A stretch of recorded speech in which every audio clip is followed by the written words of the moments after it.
What is going on, everyone? I'm back. It's been a while since I've done this, but I've come across some new things, some new programs, and I really wanted to try them out, so I've been messing with them a little bit, and I've been really wanting to get back to doing the shows. So here it is. We're on the second episode. We're only about 7 months removed from the first one that I did way back in January. So here we go, episode 2. We got a lot of stuff to cover tonight. Join in on the discussion, comment whatever topics you want to talk about, and I'll throw them up on screen, and so everyone can see them. You know, keep it polite, keep it respectful. I don't want a big argument session. This is Facebook, I know, but let's try at least keep this a little bit civil. But thanks guys for joining in. For everyone that's watching, we're gonna be talking a lot tonight. We're going to be talking about Unadilla coming up here in 2 days. We got some things going on there, a couple things to discuss there, including Motocross of Nations. During opening ceremonies at Unadilla on Saturday, they will be announcing the team, so I want you guys to throw your comments in who you think the team is going to be. It's probably pretty obvious, but I at least want to know what your opinion is. And don't just give me the names, you know, of who the 3 riders should be. Throw some you know, dialect in there and give some reasoning why you think they should be, or maybe why this guy should be instead of this guy. Whatever your opinion is, let me know in the comments. We also talk about some of the other Nations teams that have been announced recently. Belgium's announced their riders. France has announced their riders with quite a bit of controversy, as you probably have seen. We'll be talking a little bit about the off-road scene, since there hasn't been a whole lot of racing going on a big scale, but there has been some hard enduros happening, so... And I need to take this timer off of the screen. That would help a lot. But yeah, just give me your comments. I see you guys are watching, so just throw some comments, throw some discussion topics in, and we will try to cover everything all at once. But you know, I guess we can get to the first topic of discussion, which is Unadilla this weekend. We got 3 rounds left. We've had the week off for Loretta Lynn's, which was really great. I watched a lot of that, and big surprises from from the youth riders all the way up into the B and the A classes. There were some surprises in there about guys that from riders that ended up winning, riders that didn't do so well that were expected to win. But you know, we're back on track with Pro Motocross this weekend. We're at Unadilla, 40 plus years, or we might even be close to 50 years if we're not already past that. I can't remember anymore. Unadilla's been around a long time, but we're getting down to the championship rounds here, the final 3 rounds, and it's going to be Tomac versus Muscan. Whoever's in third at this point, Barsha, he's already eliminated, I believe. I could be wrong about that, but either way, even if he's not eliminated, he's going to be eliminated by the end of the first moto at Unadilla. That's in your 450 class, and it's, like I said, it's basically Tomac and Muscan. So that could be a topic of discussion. If you think Tomac's going to take this thing all the way to the end and successfully back up that title that he had last year, throw that in the comments. If you think something weird is going to happen, like at Redbud, or he's just going to blow it entirely, and Muscan's going to walk away with this thing, let me know. Also, you know, with the 250 class, that's kind of solidified at this point. Plessinger has, you know, a full race lead at this point over Alex Martin, and it's not going to take too much longer, I don't think, from what I can recall from memory, for Justin Cooper to be eliminated from this title fight. But you know, I think 4th on back, or maybe 5th on back, is already out of title contention at this point. So it's basically down to Alex, Aaron, and Justin, and you know, Aaron just has to ride this out, basically. And actually, he can... basically, what he has to do is... I think he has a 55-point lead. So between now and Budds Creek next weekend, as long as he doesn't lose 6 points, if my memory is correct and it's a 55-point lead, as long as he doesn't lose 6 points, by the time they get done with Budds Creek, he will be your 250 national champion. So, you know, we got that to talk about as well. Again, throw your comments in. I want to hear the discussion, so we can give me you guys opinions. We'll stick to Unadilla for a little bit. We have some you guys probably all saw the press release on Racer X and whoever else ran it, but the 5-time defending GNCC champion, Caleb Russell, he's also the most winningest bike rider in Grand National Cross Country history. He is actually moving to the 450 class for this race, for the last 3 races actually, for underneath the factory KTM tent. I'm going to remove that off there right now if you guys couldn't see that. But Caleb is going to be under the factory tent for the last 3 races since, you know, obviously Tickle is not racing right now currently. So they had a bike. Caleb has actually been down at the Baker factory at Alden's place for the last month or so, getting ready. And that was basically an audition. And it was basically up to Alden Baker to tell Roger DeCoster, hey, you know, Caleb's got what it takes to, I don't know what their expectations are of Caleb, but he knows how to ride sand at this point. And, you know, he's got the endurance. Basically what he has been having to work on is gain the speed to run the motos for 35 minutes and also change it up where he can sprint for 35 minutes. I know the level of the GNCCs, the fitness level has gone up, and the pace has changed over the last decade roughly, 10 to 15 years, but it's still quite a bit different. You can't go 100% through the trees. I don't care what anyone says, you just can't do it. But Caleb is going to run the last 3 in the 450 class for factory KTM. So that'll be our first question of the night. How is Caleb going to do at Unadilla? Throw it in the comments. Yeah, I'll throw that up right now as well.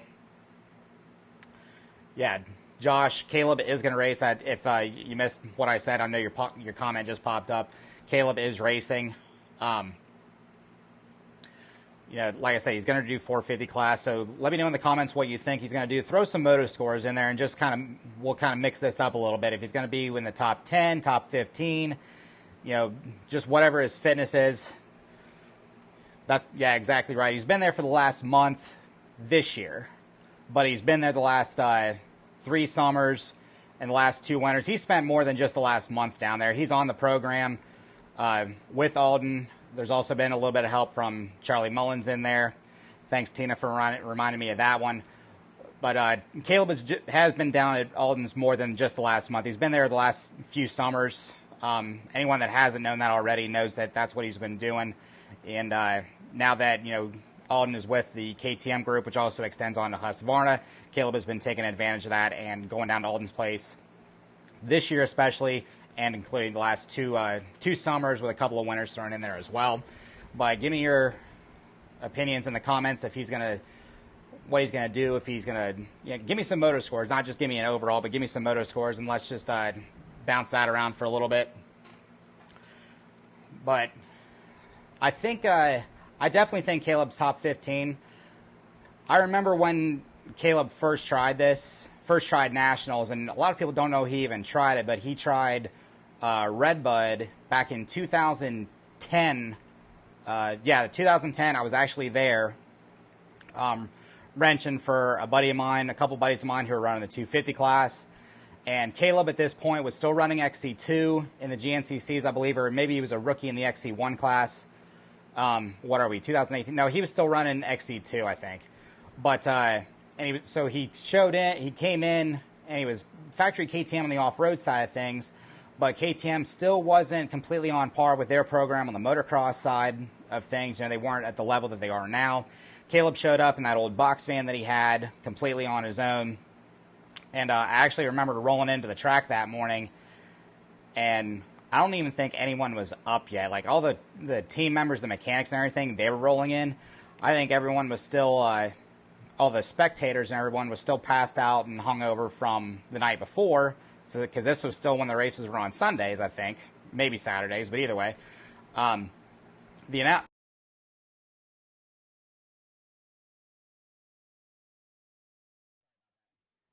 the loudspeaker wasn't even on yet.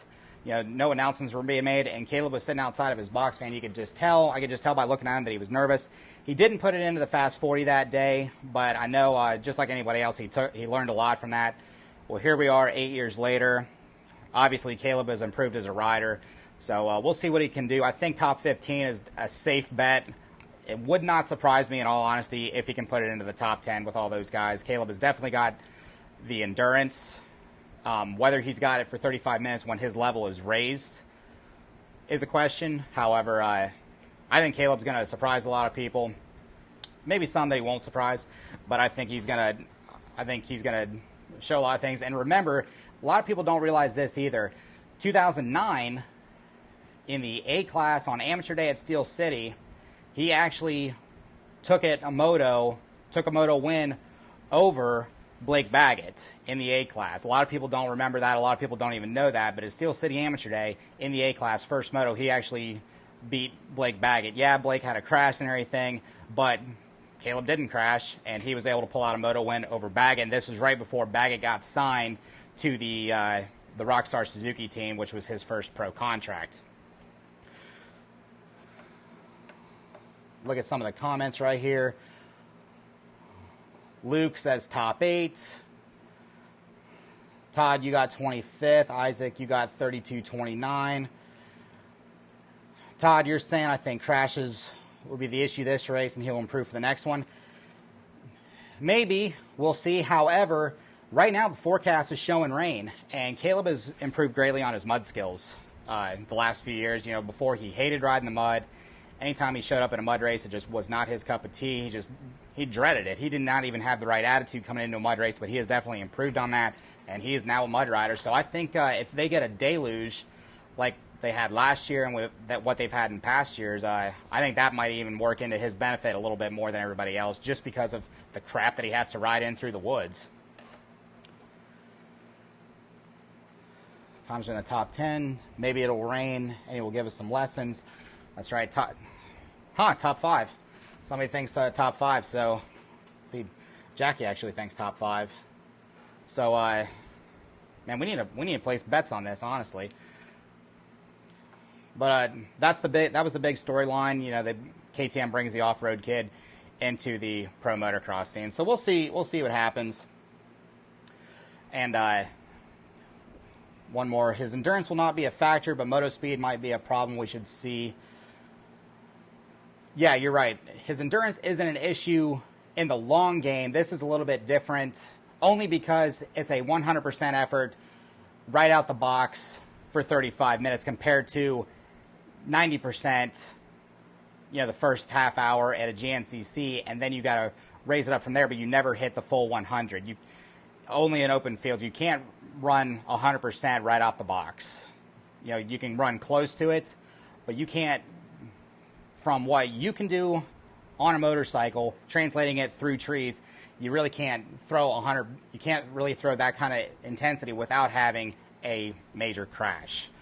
You know, we've seen guys do that before, unfortunately. I'm not going to throw out any names. You guys can probably guess, but but we will, let's just stick to Unadilla. And like I said earlier, Motocross the Nations, they're going to be announced during opening ceremonies before the first motos on Saturday. So that brings up question number 2 tonight.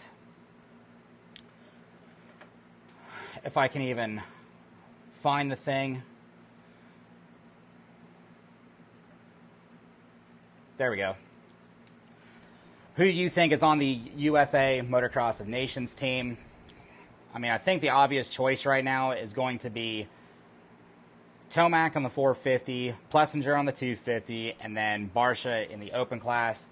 I know Anderson says he still wants to ride it, but I don't know if he's going to be ready in time, and I don't know if Roger's going to take him, even if he is ready, only because he hasn't been racing. I know Anderson wants redemption for what happened in, where was it? Italy? Yeah, Majora. I know he wants redemption on that, and you know, especially after what happened, him winning that moto and then immediately getting landed on. And you guys can, everyone can say what they want to, but the honest truth is that that was his own doing. You know, you don't roll a jump at the end of a race. I don't care what the situation is, if it's a checkered flag, you know, whatever, you don't roll. you race until the checkered flag, until you are off the racetrack. You race across the checkered flag, pull off the racetrack, then you can slow down. But, you know, that ruined our chances. Heck, we almost won it, even without him in the last moto. But I'm almost kind of wondering if Anderson isn't just going to load up his bike and go to Redbud anyway, just in case something happens. But, again, let me know in the comments what you think. USA Motocross the Nations team, if you think somebody else should go in place of Tomac, in place of Plessinger, in place of Barcia. Let me know what you think. You know, I say right now, you know, Tomac, you can't go wrong with Tomac. Just Tomac is going to Tomac, and you know he's as solid as choice as anyone. The next guy we have in line is the second American in the 450 class points, which is third overall at this point, which is Barcia. Maybe he might even be fourth overall after Roxon had his good day at Washougal. But you know, we're on home soil. Tomac actually wants to race this time because it is on home soil, because he'd look like a real dick if he didn't. But even though he's looked like one the last 2 years anyway, for not going when it's been over in Italy and Matterley Basin. But he's going to race it this year. Aaron's one of those USA strong, you know, red, white, and blue beer drinking Americans when he's not racing. But he's going to come in, and I said this on a Facebook post before, during the, right before Redbud, a week or two out before the Redbud race. I said whoever has the strongest ride at Redbud, it's not going to be necessarily the guy who wins the overall or goes 1-1. Whoever has the strongest ride, it might even be someone that goes down the first corner and comes through the back. However, it was Aaron. He went 1-1. He put it to everybody else, and I think he's got the spot. So, I don't know. I'll throw that up right now as well, just because everyone's talking about it, and I'll just roll that down here. Should Marvin be on the French The Nations team? Tell me yes or no, and why. France announced their team, and it's going to be Goyer Paulin in the MX1 in the MXGP class. MX2 is going to be Dylan Ferrandis, who is the lone French rider over here in the States running the 250 class. And then the MX Open rider is going to be Roman Febvre. So you have 3 Grand Prix winners, one of whom is a former world champion in Febvre. And Febvre and Paulin, they show up. No matter how bad a season they're having over in Europe in the series, in the GP series, they show up when it comes to donations. So for the fact that Marvin, who had such a good run at Redbud, who knows that track better than the 3 guys that are coming over, or better than the 2 guys that are coming over who have never run that track. Ferrandis has, because he raced it this year. But for the French Federation to leave him off the team again this year is kind of a mystery. So I don't know if he did something to piss them off. I mean, the French Federation is a messed up bunch anyway. I saw enough of that last year in France at ISDE. So I saw what a bunch of idiots they are anyway, and what kind of decisions they make and what kind of influence they have. So this really doesn't surprise me. It bums me out because I really want to see Marvin against Eli, against Caroli, against Hurlings. I want to see, especially in that MXGP, MX Open moto, I want to see all 4 of those guys come together and clash. There's only the second moto is televised. No, Scott, you can, if you're talking about Unadilla, you can watch the first motos on MAV if you have MAV TV on your cable package. If not, you can buy the NBC Gold app so you can watch them, and it's like, I don't think they've done a discount. It's like $55. But again, let me know in the comments. I'll throw some of these up right now. I'll get rid of the graphics here, and I'll throw some comments up. Todd says, it is a slap in the face. He's too good to be left out. It stinks. I agree. Like I've been saying, especially when you leave out the guy that's been racing over here. It's, well, like, okay, the thing that comes to mind, in a similar scenario, we didn't do this. We just, made the logical choice. Back to 1992 donations for the USA team in Manjimup in Australia, when our guys didn't want to go. Bradshaw did not want to go. Kudrowski did not want to go, and Stanton did not want to go. So our riders were Larocco, Emig, who won the title, who won the 125 title that year. So he was the choice. He wanted to go. We could have also taken Kudrowski in the 125 class that year. But Emig won the 125 title in 1992, so he was the choice for the 125s. Larocco took place of Stanton in the 250 class, and we took Billy Lyles in place of Bradshaw for the 500 class. And the reason we took Billy Lyles is because he was racing the Grand Prix circuit. So the only guys, in the entire event that he didn't race with that year were his own teammates. Same thing like what happened last year. Osborne, Seeley, and Covington. Covington racing in the Grand Prix circuit, and since everyone else was hurt, 92 was the first instance. Last year in Matterley Basin or Donington Park, wherever we were, that was the most recent issue. It was the same thing as what happened in 1992. We didn't have guys that wanted to go. Covington was over there, so the only two guys that he didn't race with all year long were his own two teammates, Osborne and Seeley. So, yeah, it's kind of the same thing like what the French Federation is doing. I think I might have even gotten off topic with that one. Let's throw another one up here. Marvis worked his butt off and is an American now, just like us. Most of us we came from another country to better ourselves. Exactly. I'll throw this up because this came across as well. I didn't really realize this at the time. 250 podium at Indianapolis. Luke, thanks for watching, man. Muscan has U.S. citizenship now. Let's throw him in. I didn't even realize that he was a citizen, to be quite honest. I knew he had, immigration status over here. I didn't realize that he had actually become a citizen at this point, and this shows my, naivety towards the subject and everything. So he and Matilda are both from France. He didn't actually marry an American woman, but no, if he is in fact a U.S. citizen, then okay, yeah, it's either him for Barsha or him for Aaron, and throw him on a 250. So you guys can pick that one now. Let's see, Marvin got screwed out of it again, especially like you said, knows the track very well. I take my odds with him, right? So I'll throw the question up again for anyone that hasn't seen it yet. Should Marvin be on the French Nations team? I know a few of you guys have weighed in already. You guys are exactly right. He deserves it.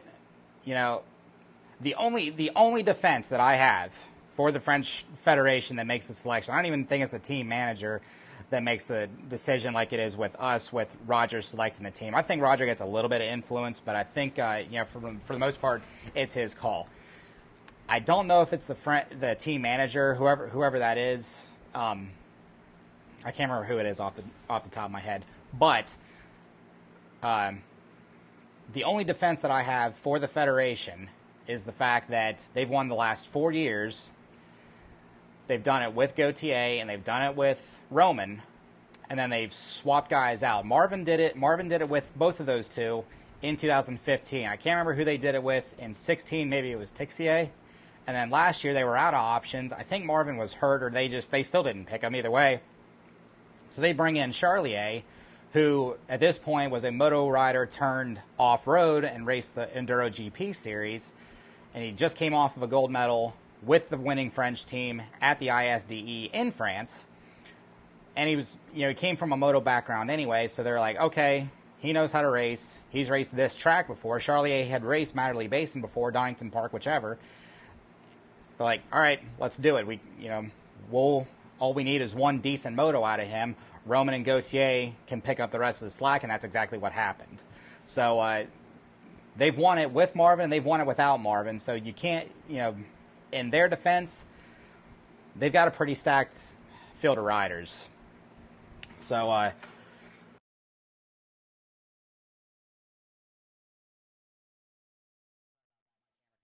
last so long without actually doing anything. And it's just a simple DSLR. But so that covers Marvin, basically. I don't know if I have another. Yeah, I don't have another question already loaded up right now. But let me know what you guys think in the comments. It's looking a little quiet right now. But like I said, French can do it with him. French can do it without him. The Belgian team has also announced their riders: Clément Desalle in the MXGP class, Jago Geerts in the MX2 class, who's been running really, really strong. And I'm going to have to actually pull this up because I forget at the moment. I know Desalle, Geerts, and as soon as this pulls up, okay, Anderson's out for Unadilla. He's hoping to make it back for the last two. Where's that update for Team Belgium? There we go. Yeah, okay. Clément Desalle, Jago Geerts, and Jeremy Van Orbeek. Desalle's one of my favorite guys in the GP circuit, and I really wish he could get through a year without problems and without injury. But unfortunately, that isn't the case. But he's as solid as they come when it comes to donations. And when he needs to come in clutch, that's what he does. Van Orbeek, he did kind of what Villapoto did years ago at Budds Creek. Van Orbeek did the same thing. I think it was in France, maybe, or no, it wasn't France. It was might have been Latvia, but where he or might have been Majora actually. I think it was Italy or Spain. Sorry, Majora's in Spain. But where he actually rode really well and put in top 3 finishes in on a 250, and Van Orbeek did really, really well in that race. And yeah, it was Majora. That's right. That's where everything happened. I think that's, if I'm remembering this right. But so Van Orbeek's really strong, and I've been watching some of the GP stuff this year. Jago Geerts, who is kind of an unknown. I think he's 18, maybe 17 years old. He's actually been putting in some strong rides. He rides for whatever the Yamaha team is for the 250 class, and he's actually been putting in really strong results.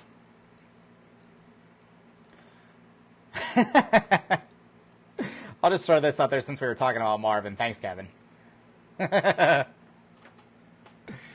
Yeah, up yours. But Geerts has actually been running really strong. I think he's actually taken a moto win. So Belgium has a strong team, like always. France, we know, has a strong team. We're going to have a strong team. I think Australia might have a good one. Italy's a toss-up at this point.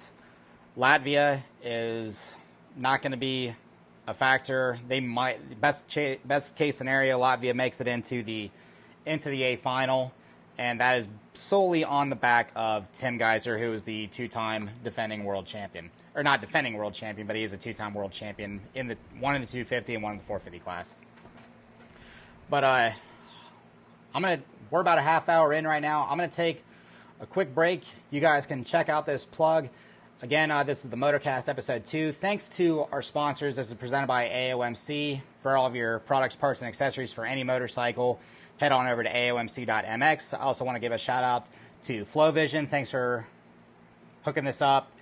And check out their goggles. Also, Wiseco Performance Pistons. Wiseco Performance Products, I should say. Pro X Performance Parts. Yeah, just thanks to all those guys for coming on board with this, with the Motocast. Hopefully this is going to be an every time thing. But I'm going to break real quick. Going to show you some some highlights from the hard enduro, and I will talk about that when we come back from break. So just stick around tight, guys.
thing, buddy.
All right, and we are back.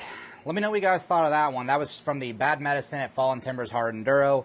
A couple of weeks ago, Jordan Ashburn took the win in that one. Nick Farringer was second, and then Charles, expert rider, AMA Vintage Grand Champion, multi-time AMA Vintage Grand Champion, actually, Quentin Wenzel. Quentin Wenzel was third, Corey Buttrick was fourth, and Jarrett Moen was fifth. And that was actually a really cool event. It was 30 minutes from home, so I actually got to check that out quite a bit. And I'll throw some raw clips up here, just no sound or anything. This is just some raw action of Jordan Ashburn from the event, from the first couple of races that they had. Not the greatest turnout. I think they should have done a little bit more promotion for this. They talked about it in like March or April when they first announced it, and then right up until maybe 3 weeks before the event, there wasn't a whole lot of talk about it. So hopefully next year, they do a little bit better job with promotion and they get some more of the top guys. I knew they were shooting for a lot of the top guys, but like I said, they didn't really get it out there as well as they should have. I tried getting it out a little bit, but I can only do so much. But, from what the guys said, it was a pretty good course. I know they wanted a little bit harder stuff. The next weekend, which was this past weekend, was Battle of the Goats in North Carolina, and Ashburn took the win in that one as well. And I know that one was really tough.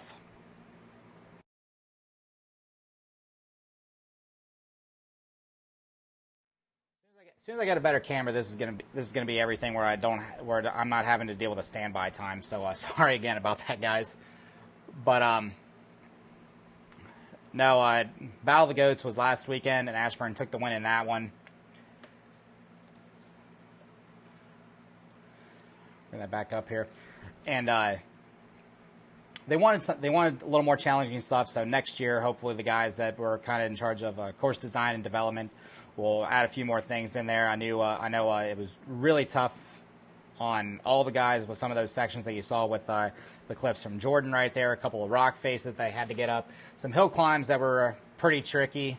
They had to get off their bikes at a few points and just basically drag their bikes underneath some logs. So it was, they definitely had some challenging points. Nothing that was really difficult, not extremely difficult, apparently, according to those guys. But stuff that they, it was challenging enough for a lot of the amateurs that were there, since we actually ended up with about 10 pros, I think, or 8 pros, something like that, and then a few large handfuls of amateurs. Sorry. And then speaking of hard enduro, next weekend, the 18th and 19th, or 17th, 18th, whatever the weekend is right there, is TKO, the Tennessee Knockout, and I know that one is the big one. All the if you guys haven't been following along, or if you weren't made aware, they actually had qualifiers this year at the Rev Limiter Extreme in Texas. There was one up in Michigan. I can't remember which one that was. There was also another qualifier at Last Dog Standing out in Glen Helen in California.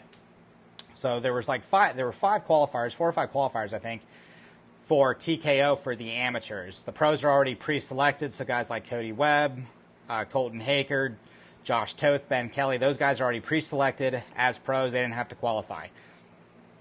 But the amateurs did, so guys like Jarrett Moan, like I mentioned before, he had to qualify. He was one of the amateurs, or one of the A riders that ran the pro class at Bad Medicine. So, but since he isn't a top-level pro in any one of the major series, Endurocross, Hard Enduro, the stuff overseas or anything like that, GNCCs, he had to qualify to get to TKO just to be able to try and qualify for the finals on Sunday, where they run the final knockout race, which determines your overall winner for the weekend. In the last 2 or 3 years, it has been Cody Webb. I don't know if he's racing. I haven't seen anything where he's back on the bike from the foot injury, the broken foot, the broken leg at Erzberg back in June. I think he's still dealing with that a little bit. So I don't know if he's going to be able to defend his title this year. Haker, I know, is looking for a win. I think Jarvis is actually going to be there this year. KTM just announced their team, which is basically going to be their team. Ben Kelly and Josh Toth, who are the top two guys right now in the Pro 2 class, the Pro Lights class in the GNCC series. Maybe that was on the press release. That was I can bring that up as well right now. I saw the email and I completely forgot about it. But it was Toth, Kelly. Maybe it was, here we go. Yeah, KTM. Okay, so yeah, so that was okay. Webb, Toth, Kelly, and Manny Lettenbichler. That's going to be the 4, like the strong guys for KTM at TKO. So yeah, I knew I hadn't been seeing much out of Cody, but I couldn't remember, and I had forgotten about that press release that I had gotten earlier today. So Cody is in. Josh Toth, Ben Kelly, they're going to be on 2 strokes. Everyone's going to be on 2 strokes. Manny has he was running really strong at Erzberg. That's the only hard enduro that I've been able to watch this year, because that's the only one where they have live coverage, since it's all condensed into one area. But Manny was really close to winning that thing. Graham ended up winning it again, but Manny sure made it close. And I think there was about 6 or 7 checkpoints left from the end when his race kind of fell apart due to just a really tough section. Jarvis was able to make it through somehow. That guy's just an animal on a motorcycle. There isn't a whole lot other else to say about it. But so those 4 guys are going to be in there. Somebody else announced their team as well. Yeah, Haker's in. Okay, Beta announced their team as well. Max Gersten, the Cowboy. Jordan Ashburn, who took Battle of the Goats, as well as Bad Medicine at Hard Enduro, he's in. And then Teasdale, I forget his first, Travis Teasdale, there we go, from South Africa. He rides Factory Beta. He does the Hard Enduros. He does Erzberg. He does Romaniacs. He's coming over from South Africa to race TKO. Sherko's going to have a presence with Wade Young and Mario Roman. If you guys remember from last year at Romaniacs, Wade Young took a huge crash on a downhill, which was the dumbest thing I've ever actually seen in a motorcycle race, probably. And the fact that nobody else got hurt there or even killed is a miracle. And the fact that, you know, Wade's a big guy, and the fact that that hurt him as bad as it did, you know that was a stupid obstacle. If I find it at some point, I'll throw it up on here or on my Instagram so you guys can see what I'm talking about if you never actually saw that crash from last year. And that was at Romaniacs. But I'll throw up that raw footage again just so you guys have something to look at other than my ugly face. But so who do you guys think is going to win that thing? Is it going to be Haker? Is it going to be Jarvis, Johnny Walker, Wade Young, Mario Roman, Toth, Kelly, Webb? You know, let me know in the comments who you think is going to win TKO this weekend. From what I heard last year, I knew there was talk about possible live coverage from that race. I knew they were, you know, since Red Bull has become really involved with it. I think within the next couple years, it's going to be part of that Red Bull Signature Series. I know, like, Red Bull's presence has improved in that race over the last couple of years. The video coverage post race last year was really good with their cable cam that they had, with some of those guys coming in with all that technology from Red Bull. So I think they're using last year and the year before as maybe precursors for what could be for live coverage for Red Bull Signature Series, which would be really cool. They're not going to fly a helicopter, I don't think. I've never been to that race before, but I don't think it's as wide open since there's actually trees there, more trees than what's at Erzberg. But I don't think they can fly a helicopter. It'd be pointless for them to fly a helicopter. Let's see here. We got some opinions. Danny Engel says, Jarvis. Daniel, I miss going to the races with you, buddy. That was a fun time. Miss going to the enduros with you. And you're going to comment this anyway, so I'll just say it right now. Yeah, I miss going with Wooten too. Are you happy now? But so TKOs this weekend. Like I said, Unadilla's this weekend. We're still about another month out before we ramp up with GNCCs. I think here in about a month as well. I think we're just outside of a month from the Endurocross season starting. I never actually saw the schedule. I can try pulling that up right now just to see if it's even up.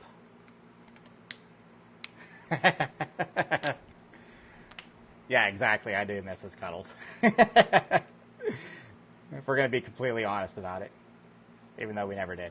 Okay, so the schedule is out for the Endurocross series. We got some changes here. Opening round August 25th, Prescott Valley in Arizona at the Events Center, so that's a new one. Round 2 is Costa Mesa at the OC Fair and Events Center, so we're going to basically fairgrounds, it looks like. Costa Mesa is round 2, Reno, Nevada at the Livestock Center. That's where they've done the Arena Cross in the past, at the Livestock Center. That is round 3, the National West Virginia Western Event Center. Denver is round 4 on October 20th. Everett, Washington, they've been there before, is round 5. And then round 6 to cap it off is in Boise on November 3rd. So they're at some new events, and they're not even going to Las Vegas this year, so that's a new one. So yeah, Prescott Valley, Arizona, August 25th. Costa Mesa, California, September 15th. Reno, the 22nd. They go a month off. Denver, October 20th. Everett, Washington, October 27th. Boise, Idaho, November 3rd. So that is your Endurocross schedule. I'll actually just, so you can see it right now, I'll just share the screen. So, yeah, Prescott, Costa Mesa, Reno, Denver, Everett, and Boise. So that is your Endurocross schedule for 2018. Webb is your defending champion again. Get out of there. Some of this stuff I'm still messing with, but hadn't been going badly too far other than the camera issues. Let's see. Luke, any news on Thad Duvall after the injury at Snowshoe? Thad is actually back on the motorcycle. I haven't talked to him at all, but I know he's posted that he was getting back on the motorcycle. I think maybe a week ago he posted something saying he was getting back on it. I know he's been on the bicycle quite a bit here the last week or two. Other than the little vacation out to California, he and his wife Maggie went out to California for his mechanic Tanner's wedding, actually. Congratulations, Tanner Tremaine, on your nuptials. But Thad's actually back on the bike, so by the time we come back to Unadilla here in about a month, or not Unadilla, we're at a new venue, actually, Black Sky, whatever the race is called. Black Sky, New York, that's the next GNCC. So Thad will be back, and he will be ready for that one. Here in future shows, even though this doesn't apply to Thad, we will be talking ISDE. I'm going to try to get some of those riders in on either a FaceTime or a Skype call, so we can get their discussion on it. I'll get Ryan Sipes. I know he'll do it. Speaking of Ryan, if anyone saw my post or any of the other posts from anybody else that was actually watching it, Ryan can do pretty much anything on a motorcycle at this point. He went to Sturgis, South Dakota.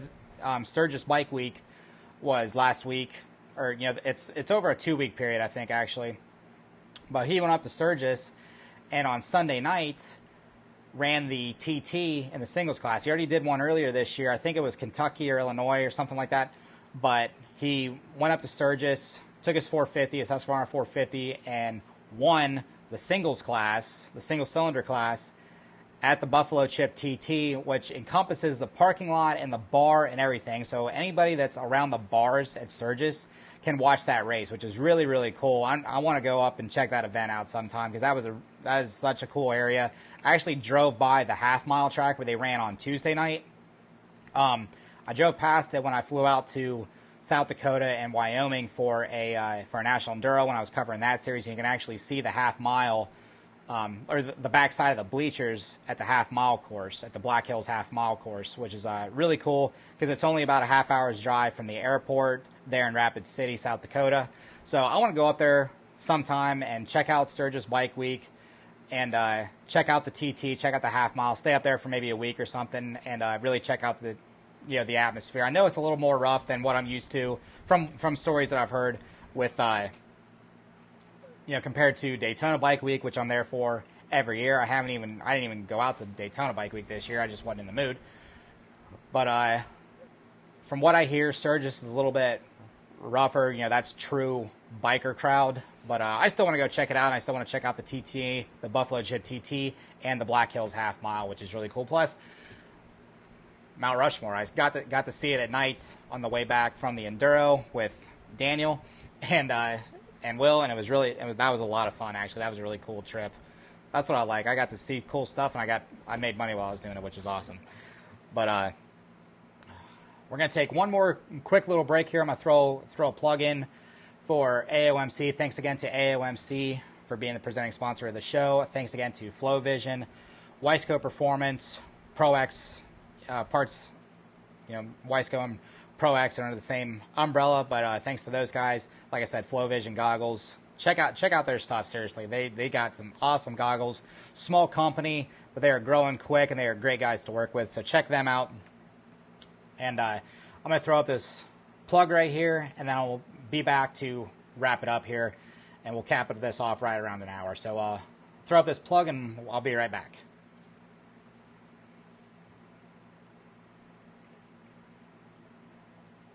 Hey everyone, Kyle Wolfe here at AOMC to tell you about a brand new feature on our website. Now you're able to build your own bike. For any new model we have here at AOMC, you're able to build the bike to your liking online. Have some fun building your ultimate fantasy bike for the track or the trail. Or you can build your own custom bike for purchase. Just select your brand and model, then you're able to select from various foot pegs, head pipes, silencers, and a graphics kit. Fill out your information at the bottom, and once you click submit, a confirmation email will pop up confirming your custom bike build. One of our salesmen will contact you to finalize your purchase, and whether you pick up your bike here at AOMC or if it is delivered to your door, it will be ready to go with all of your options mounted on. So head on over to aomc.mx and start building your own bike. All right, yeah, build your own bike feature, which is something brand new. We just unveiled it last week. Like the video said, pick any brand new 2019 model from enduro to MX to, just touring, whatever model's offered there. KTM, Husqvarna, Beta. You can select everything. Select foot pegs, a seat, skid plates, handguards. There's even more options. There's only 4 options at the time of that video, but there's like 7, 8, 9 options now that you can choose from to select to put on your motorcycle. When you show up to the dealership, it's all ready to go. The parts are already on there. You can get an exhaust as well. And just really cool feature that AOMC has done. I don't know if anyone else is doing it, any of the big chains, the Rocky Mountain, anything like that. I don't know if they're doing it, but really cool feature. And again, sign up for AOMC's BRAP coin. Any purchase that you make through AOMC, you get BRAP coin. Anytime you share a product from the link, the product page on AOMC's website, you get BRAP coin on top of that. And anything on Facebook, Twitter, YouTube, I think.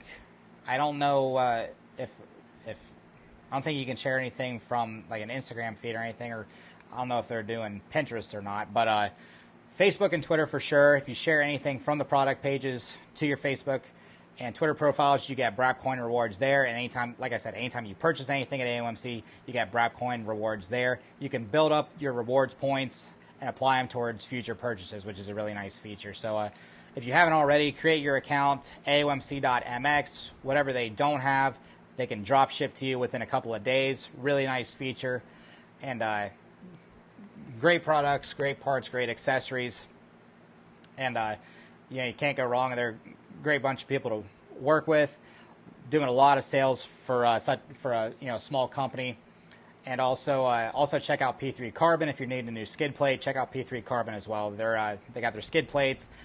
They got some other things in the works here coming up in the future, but the skid plates are the main things. But so check them out. Check out aomc.mx. Sign up for BRAP coin. Build your own bike, even if it's just a fantasy bike. Play around a little bit and have some fun. But we got 5 minutes left, roughly, if I extend this out to an hour. But I want to thank you guys. I know we didn't have huge numbers, but thank you guys for doing this with me. Hopefully here before too long I'll be able to bring in some guests. Or this might even be like episode 3, to be honest. I might have screwed this up. That's right, I had Cody Webb on for episode 2. I'm an idiot. But no, I'm going to try and make this a regular thing again. I keep saying that every time, but this time I think I got everything the way I want it to. So bear with me with all that, and I will keep doing this for as long as I can, and as long as you guys keep watching. So I'll throw out the questions one more time if you guys want to weigh in once again. I'll just throw them all up. Who's going to be on the USA Motocross the Nations team? How is Caleb going to do at Unadilla? And should Marvin be on the French the Nations team? So throw it in the comments one more time if you haven't already. Give us your predictions or give us your opinions on any one of those topics.